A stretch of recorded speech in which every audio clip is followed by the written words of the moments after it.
The hot Lagos sun beat down mercilessly as Lara Sam wiped the sweat from her brow and straightened her sewing machine in the corner of her small room. She looked out the window, which was covered with an old lace curtain, and watched the hustle and bustle of her neighborhood. The cries of hawkers announcing their wares mixed with the distant rumble of motorbikes weaving through the chaotic traffic. This was Lagos, a city that never slept and never slowed down, just like Lara.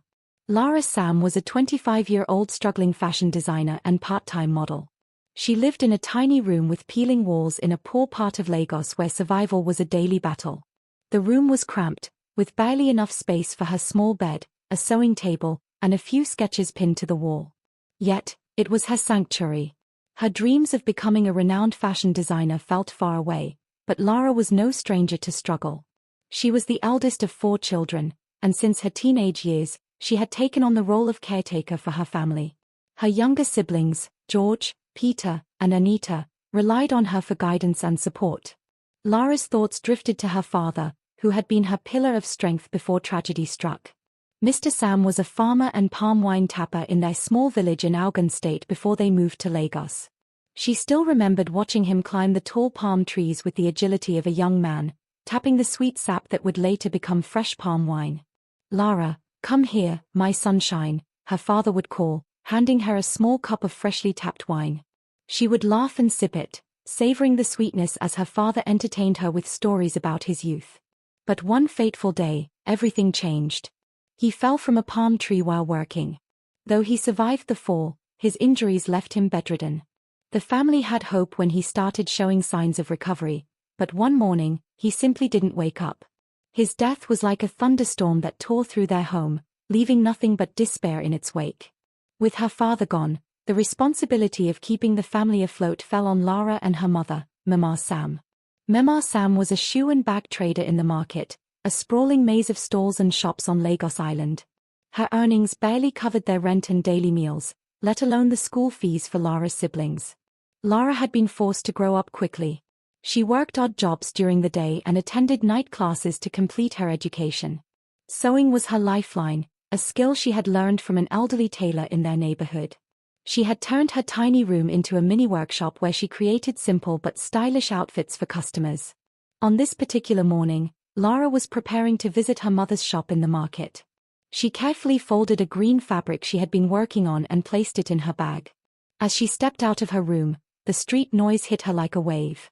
"Ha, Sister Lara," called Mama Rosa, the woman who sold roasted corn on the corner. "You no go by today?" "Not today, Ma," Lara replied with a smile. "Maybe later." When Lara arrived at her mother's shop, she found Mama Sam arranging her wares, a mix of second-hand shoes and colorful handbags imported from China.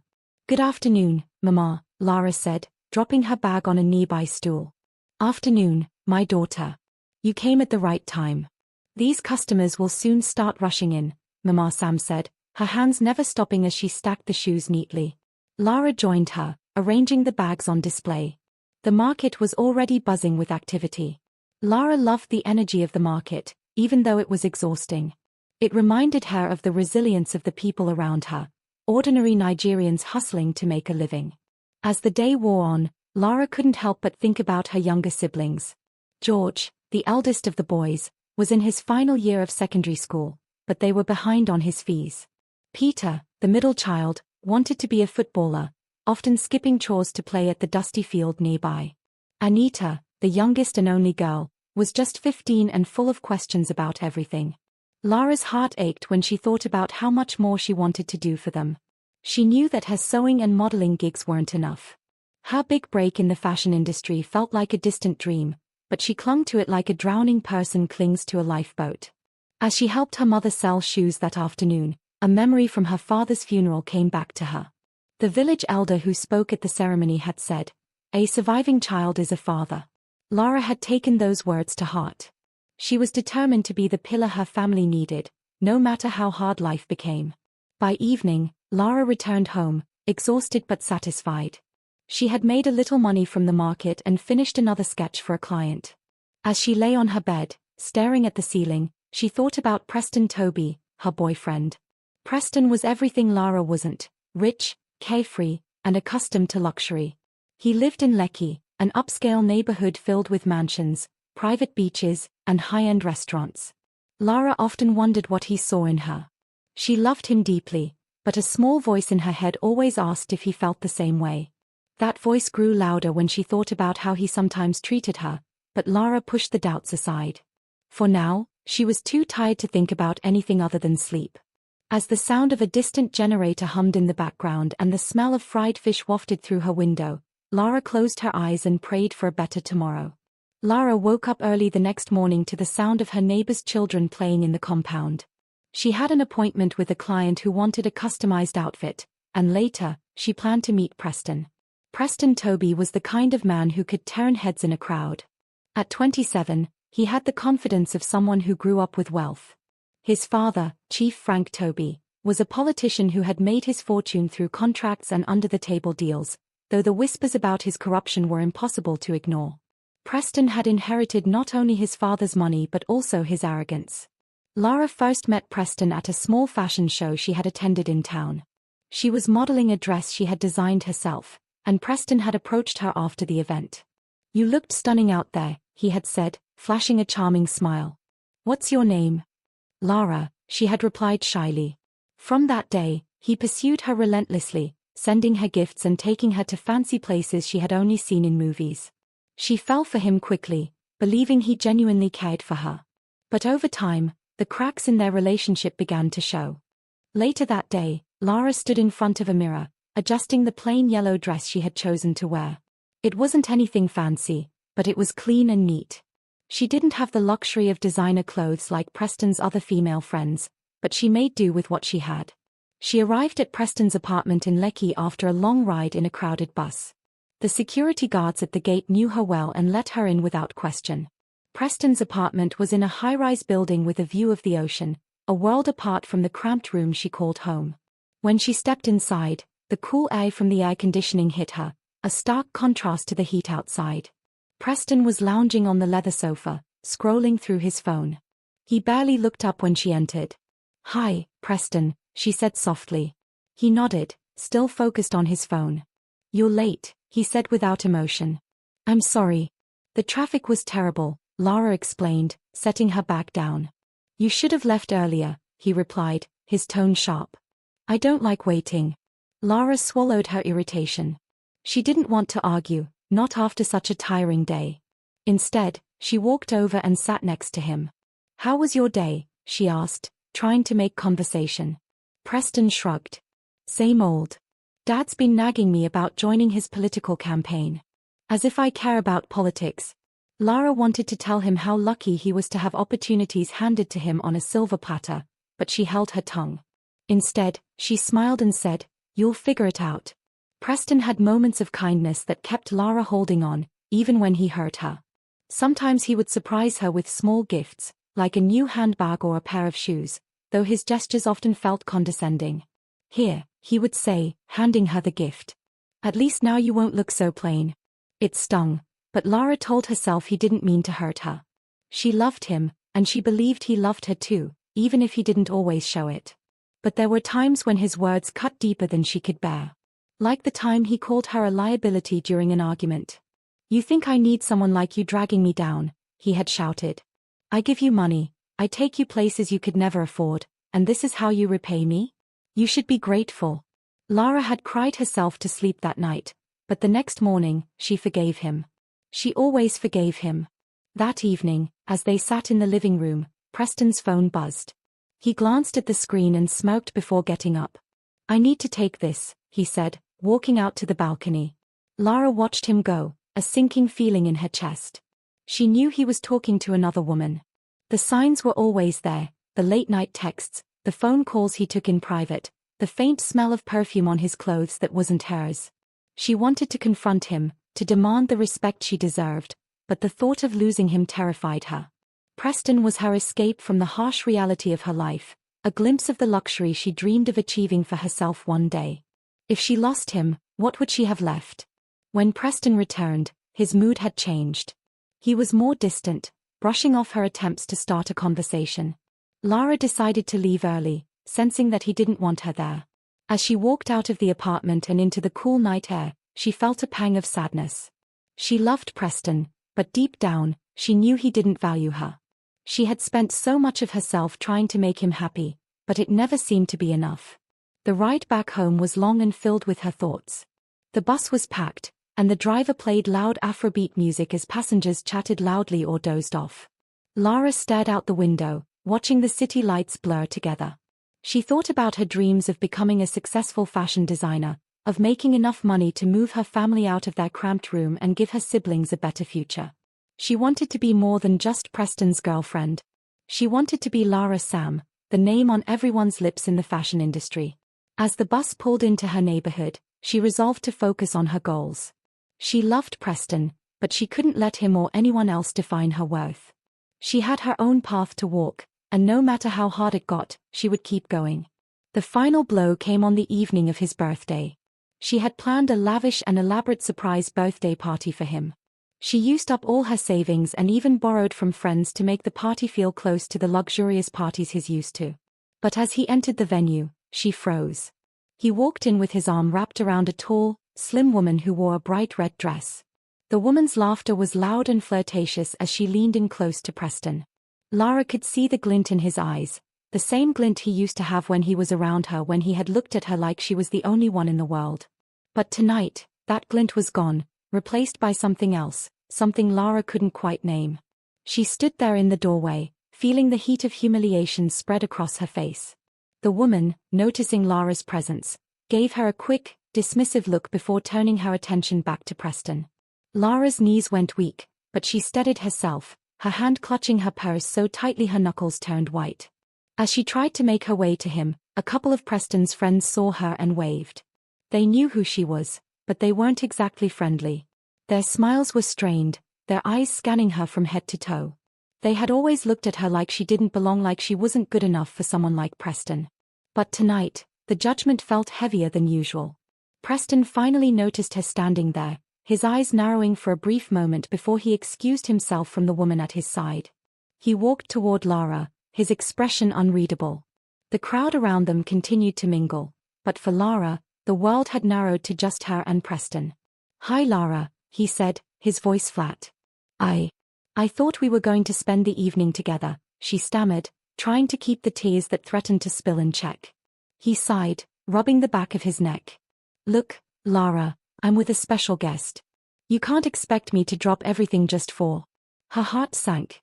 She had hoped, even after all the signs, that perhaps they could still make it work. But in that moment, everything felt like a lie. She took a step back. "So, who is she?" Her voice wavered, but she couldn't help herself. The question came out before she could stop it. Preston glanced back at the woman in the red dress. "Just a friend. Nothing to worry about." Lara's breath caught in her throat. "You're cheating on me, Preston." He didn't even flinch. "I never promised you anything," he said, his tone cold. "I'm not your husband, Lara. I never said I was going to be loyal." "No, you promised to love me," she said angrily. But he ignored her, and as he turned to go back to his mistress, she held his hand, still hoping she could save the situation. "Don't touch me," he shouted angrily as he pushed her to the floor. A quick hush fell over the crowd. Some of his friends looked at her in disdain while some laughed at her. Her world shattered in an instant. She lay there, frozen, trying to comprehend what had just happened. The pain in her chest was suffocating, but she held herself together, refusing to let him see her break. She got up, turned on her heel, and walked out of the party crying silently. She did not say another word. The ride home was a blur. Lara's mind raced with thoughts of Preston, of the love she had given him, of the trust she had placed in him. But it was all gone now. He had never really cared about her. He had used her, just as he used the other girls who came and went in his life. When she finally got to her apartment, she threw herself onto her bed, feeling like a fool. She had given him everything she had, her love, her time, her energy, and he had thrown it all away without a second thought. But even in her pain, something inside her stirred. This wasn't the end. She wouldn't let it be the end. For the next few days, Lara threw herself into her work. She started sketching designs for a new collection, one that would put her on the map. She knew it wouldn't be easy, but she had no other choice. She couldn't let Preston's betrayal define her life. The next few weeks passed in a blur of work, frustration, and self-doubt. Lara's heart still ached for Preston, but slowly, she began to realize something. She had been living her life through his eyes, waiting for his approval, for his love. But now, she had to live for herself. Lara signed up for a local fashion competition, a big one, the kind that could change everything for her. She threw herself into the preparations with a single-minded determination. She didn't need Preston. She didn't need anyone to tell her she was worthy. She would prove it to herself. One evening, as she was finalizing the last touches on her designs, she received a phone call from a well-known fashion influencer. The call was brief, but the message was clear. "We want to feature your designs in our next show. Get ready. This could be your big break." Lara's heart soared. She had done it. She had proven to herself that she could succeed, with or without Preston. The feeling of validation was better than any apology or gesture he could offer. Lara woke up the next morning to the bright, early Lagos sunlight streaming through the window. She had a busy day ahead of her. The excitement about the fashion competition had filled her with newfound energy, but the lingering thoughts of Preston and his betrayal still tugged at her heart. She had made the right choice to move on, but the memories were hard to shake. "Today is the day everything changes," she whispered to herself. Lara spent the entire day at her small design studio in the heart of Lagos, working on the finishing touches for her pieces. It wasn't just the designs that were changing. Lara was changing too. Every day she spent working on her craft, she grew stronger and more confident. She no longer felt like the insecure, heartbroken girl who had been too afraid to chase her own dreams. She felt like someone who had found her voice and was ready to use it. The night of the fashion show arrived, and Lara stood backstage, nervously adjusting her hair and dress. Her heart raced as she watched the models get ready, their excitement palpable. The lights of the runway were already shining brightly, casting an electric glow across the room. There were whispers of top industry leaders attending, and Lara knew that this was her moment. Her phone buzzed and it was a message from her mother. "I'm so proud of you, Lara. We are all cheering for you. You are strong, and you will make it." Lara's heart swelled as she read her mother's message. Her family had always been her greatest supporters. Her mother, despite the hardship of selling shoes and bags on the crowded Lagos streets, always managed to encourage Lara to chase her dreams. Even though they weren't rich, Lara's mother never let her feel poor in spirit. The sound of footsteps behind her brought her back to the present. It was one of the models, dressed in one of Lara's creations. The model gave Lara a nod of encouragement, her face full of admiration. "You're going to kill it tonight," she said. Lara smiled, the tension in her chest slowly easing. She had worked hard for this moment, and she wasn't going to let anything, or anyone, stop her now. As the show began, the room buzzed with excitement. The music started, and the first model strutted down the runway, her heels clicking with every step. The audience was mesmerized by the beauty of Lara's designs, the vibrant colors, the intricate details, and the elegance of each piece. The models who wore Lara's creations seemed to come alive in them. The fabric seemed to breathe, to move with a life of its own. Lara stood at the side, watching from the shadows, her heart beating wildly. She couldn't believe it. The audience was reacting, clapping, and cheering with every model that passed. She saw the faces of prominent fashion designers in the crowd, nodding their approval. This was it.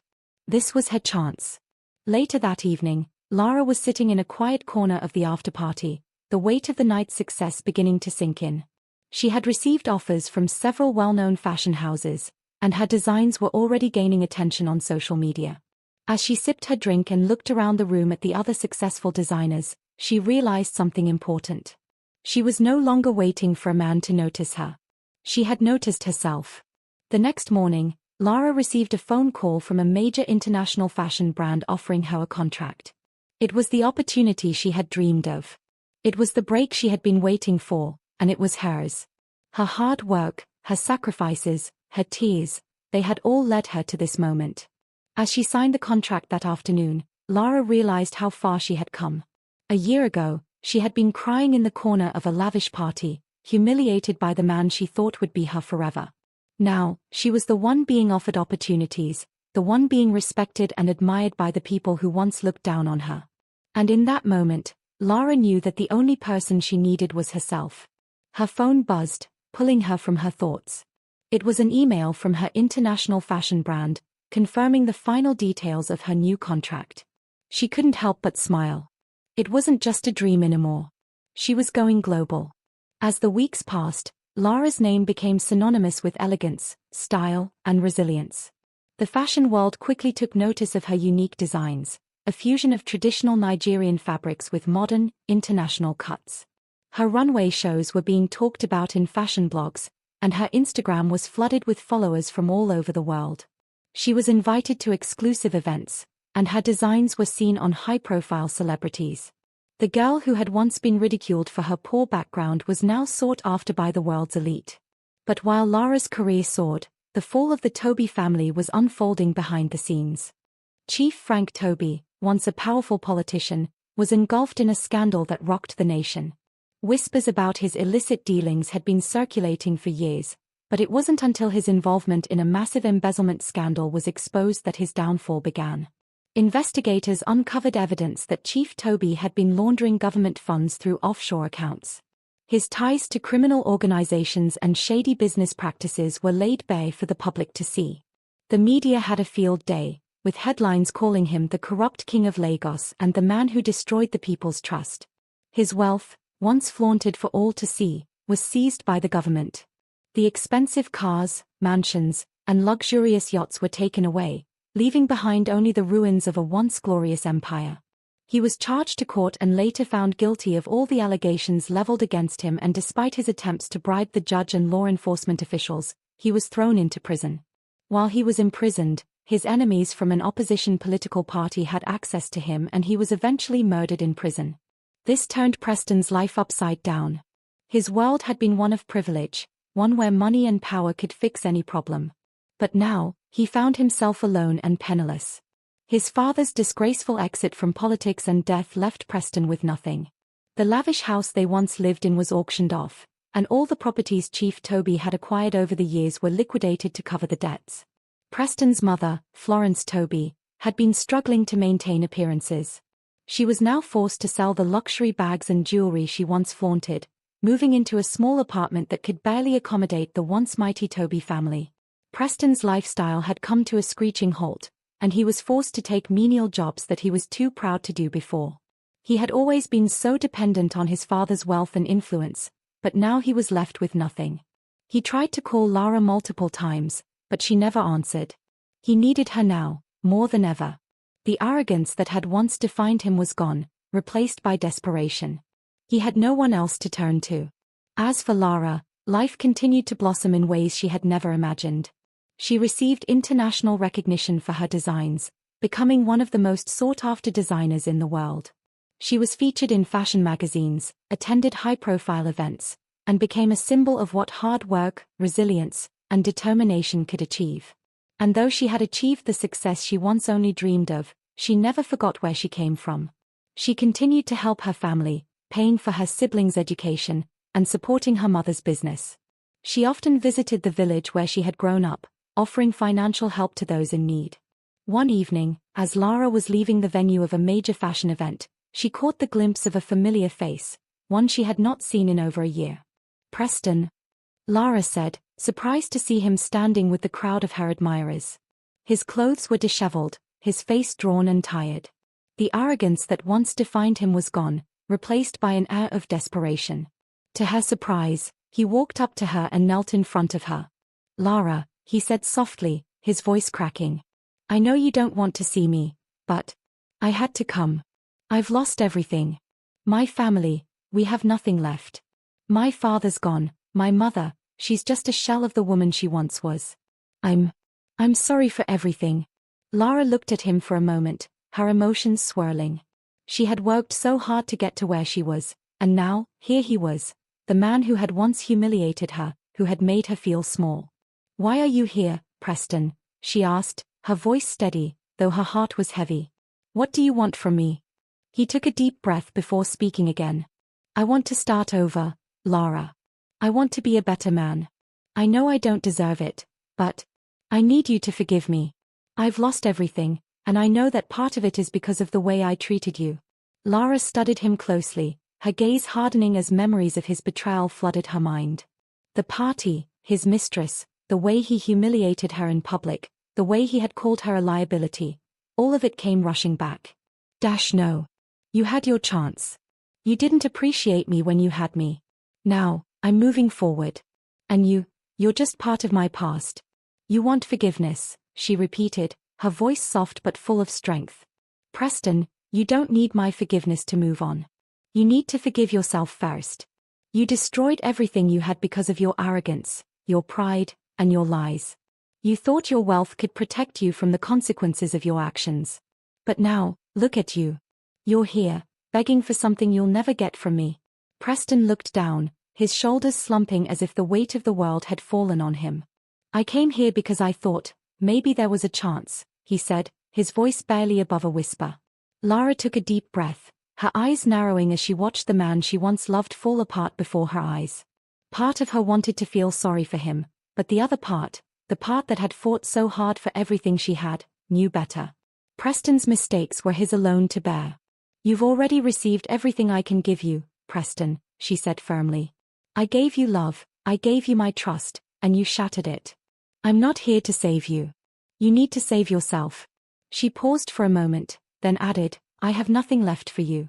You're a reminder of who I used to be, and I've grown so far beyond that person. Preston looked up at her, his eyes filled with tears.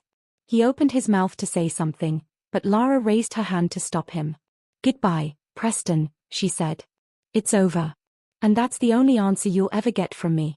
With that, she turned away, leaving him kneeling there, defeated. Her heart didn't ache anymore. The anger had long since faded, replaced by a sense of peace. She had won, not because of what she had accomplished in the eyes of the world, but because she had found her worth. She had reclaimed her life, and no one could take that from her. Preston's fall from grace continued. With the last of his family's assets gone, he had no choice but to disappear from the public eye. His name became a joke, a symbol of how even the mightiest can fall. There were no more high-profile parties, no more luxury. He was just another struggling man in a city full of struggling souls, trying to find his way back to a life he had destroyed with his own hands. And Lara? She had everything she needed. Not just the fame, not just the fortune, but the peace that came from knowing that she had taken control of her life. She had won. Not for the applause or the recognition, but for herself. Lara Sam was no longer the girl who had cried in shame. She was a queen who had taken the world by storm, and no one, not even Preston Toby, could take that from her.